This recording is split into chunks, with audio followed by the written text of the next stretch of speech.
Hello everyone, Casual Boxing Fan here.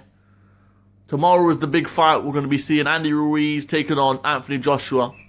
It's Anthony Joshua's American debut, so he's going to be feeling some pressure. But I feel that he'll be able to handle the pressure quite well, and I fully expect him to stop Andy Ruiz by the 8th round. You know, Andy Ruiz, he's a skilled guy and he's a tough guy. And he's not as bad as people are making out. I think he's very underrated talent-wise. He has great hand speed. He's a great counter-puncher. He's a good body puncher. He's got a solid enough jab. But defensively, there's just too many flaws. I don't see him getting out of the way of Anthony Joshua's shots. I feel that for him to beat Joshua, he has to get on the inside. He has to get close. And he's going to have to really walk Joshua down. And I just feel like he's going to be walking onto too many shots. And it's going to wear him down. And we're going to see by the 8th round, he's going to be out there. Joshua should stop Ruiz. Because Ruiz only has one way of fighting, and that's coming forward. And he's just going to come forward, he's going to try to establish that jab. But again, he doesn't have the reach Joshua has, doesn't have the size Joshua has. So it's going to be hard. Obviously, Ruiz is a good counter-puncher. But Ruiz will only be able to really counter Joshua if Joshua allows him to get into exchanges with him. If Joshua fights like how he fought Takam and Povetkin, holding his feet and carrying that left hand low, then yeah, Ruiz is going to be able to find some success with the overhand right. He's going to be able to find some success if Joshua comes to mid-range to try and land his hooks, his uppercuts. Then yeah, Ruiz will have success to land some shots here and there. But I think Joshua's going to keep this fight long. He's going to use a bit of lateral movement. He can move on his feet. Not allow Ruiz to set his feet, to plant them, to generate power in his shots. Ruiz is not a naturally big puncher. I think he only has 21 knockouts in 32 fights. So he's not a huge puncher. So, one shot from Ruiz isn't going to knock you out or stop you, in my honest opinion. I think that Joshua's chin will be strong enough to withstand Ruiz's power. I feel that so long as Joshua uses his jab to the head, to the body, doesn't load up too much on that right hand that will give Ruiz the opportunity to dip to the sides and try and get anything going, then this should be relatively an easy night's work for Joshua. He's fought better pressure fighters than Ruiz, such as Povetkin, who's a much better pressure fighter. So it's a tough ask for Ruiz. You know, it really is. He has to establish that jab. He has to establish his range, his rhythm.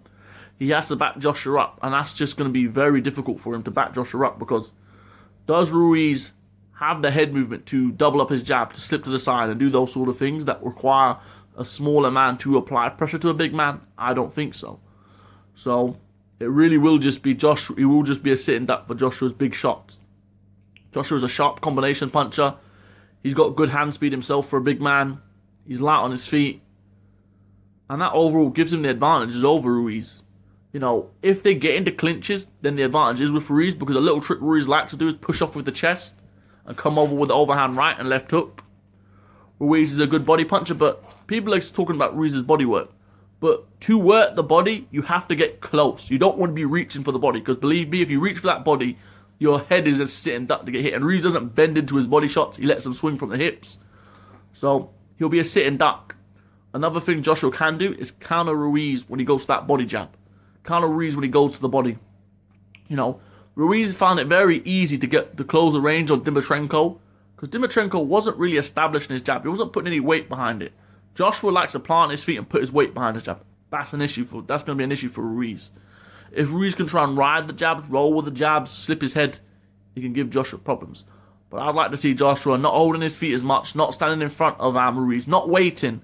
Because AJ does have a problem with waiting. He can wait sometimes and really just try and react to his opponent.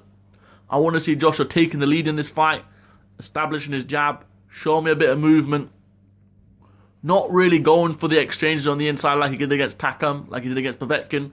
Because there is a narrative going around that Joshua's slow and he's robotic. That's not true. You know, Joshua's a very good inside fighter. And when he gets into exchanges on the inside, he moves his head very nicely out of the center line.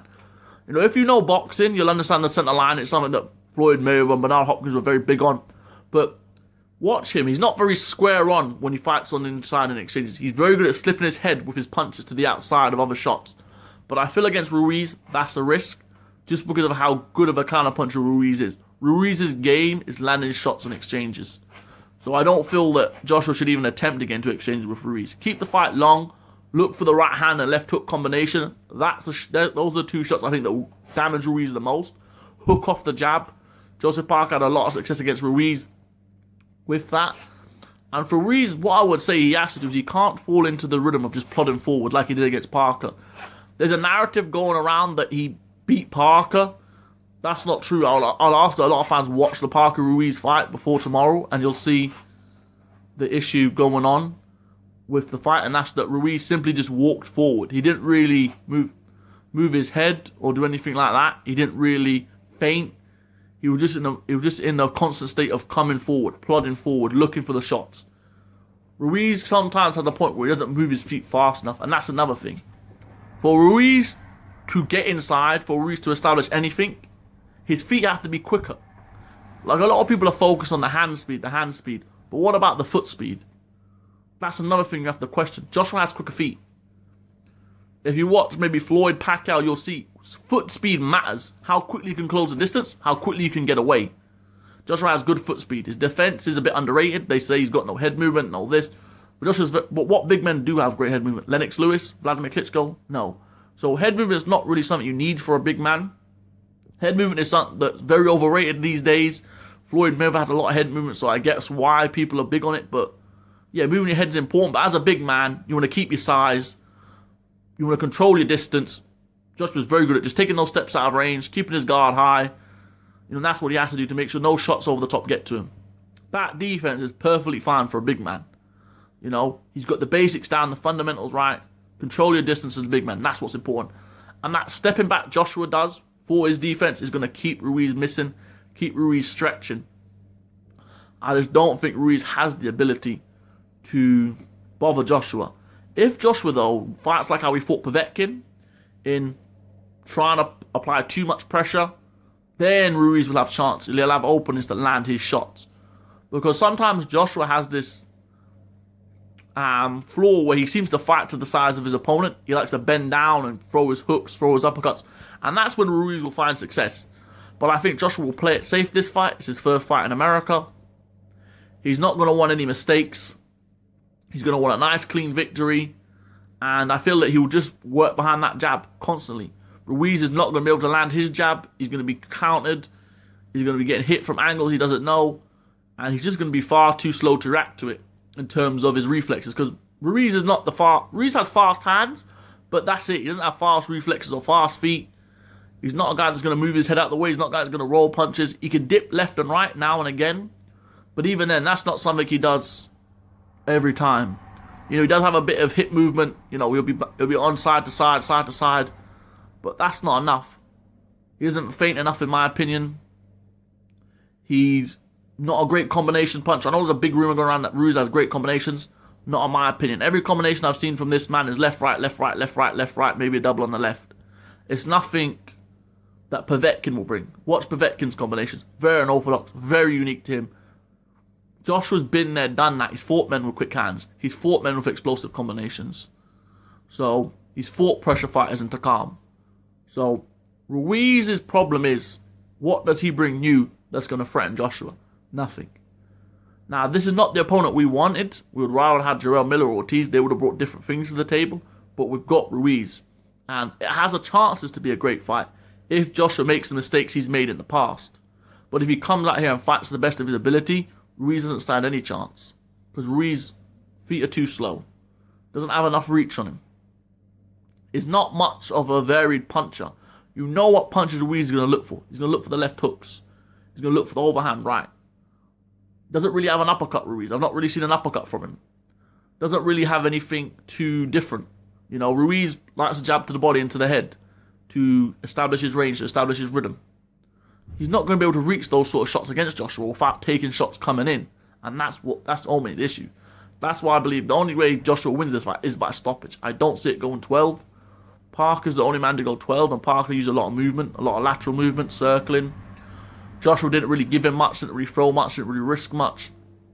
Against Ruiz, who's a big target, a stationary target, one that's just going to be moving in one direction, and that's forward. I feel that he's got a lot to hit. I feel that so long as he doesn't drop his lead hand like he does sometimes, I don't know why he does it, he drops his lead hand really low. If he doesn't do that, then Ruiz ain't going to have the chance to land that overhand right he has. I think Ruiz is just going to be stuck in no man's land for the majority of the fight. And that it'll be quite an easy win for AJ. It'll be an easy stoppage win. But anything can happen in heavyweight boxing. But I would say AJ within the first 8 rounds stops him. I think it'll be a right hand left hook combination that cracks Ruiz down and ends the fight by stoppage.